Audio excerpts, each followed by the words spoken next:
What the hell is going on with Canelo and not wanting to fight David Benavidez? You have the most viable contender possible to fight, and it makes such sense, and it's a commercial blockbuster. How do you not take that fight? The governing bodies who are allowing him to sit on these belts is disgusting. David Benavidez deserves to be fighting for these belts. The latest on Canelo and the PBC. According to Michael Benson, Al Haymon, PBC, are reportedly ready to pay Canelo his guaranteed purse of $35 million. And that is not with Jamal Charlo. That is with Jaime Munguia on May 4th.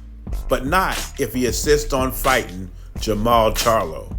I think most boxing fans believe that Jaime Munguia is a better fight and it will sell more on the pay-per-view circuit.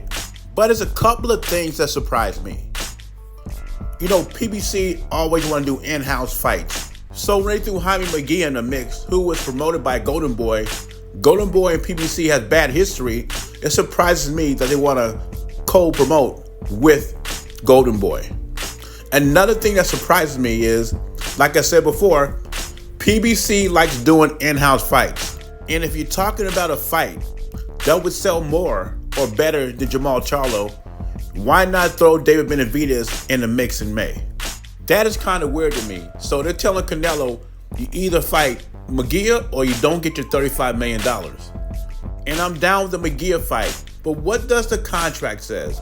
I know Canelo is on a hook with the PBC for a 3-fight deal.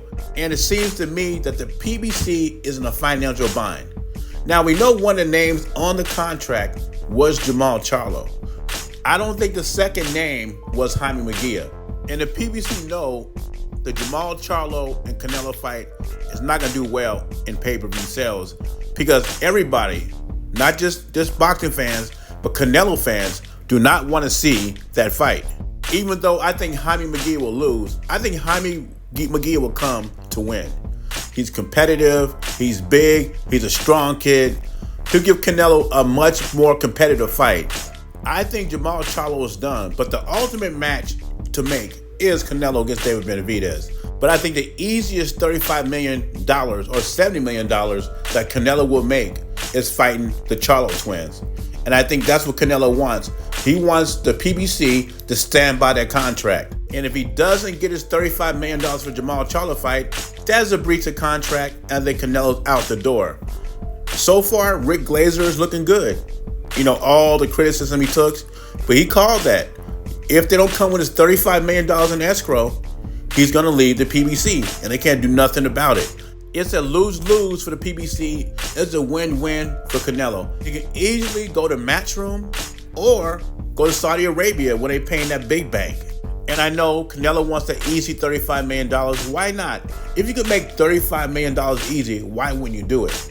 But as a boxing fan, I don't want to see Jamal Charlo fight.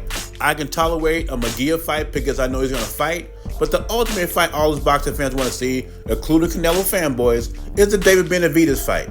Now, if this report is true, Rick Glazer called it first, Michael Benson followed. But if this is true, this could be the end of PBC. They're between a rock and a hard place. Now, they let the Jamal Charlo fight happen with Canelo. It's not going to do well in pay-per-view sales, especially if you're paying him $35 million. But you can't let him go because he's a cash cow of boxing. I don't envy them at all. Anyway, leave your thoughts and comments below. Jay Beezy, I'm gone.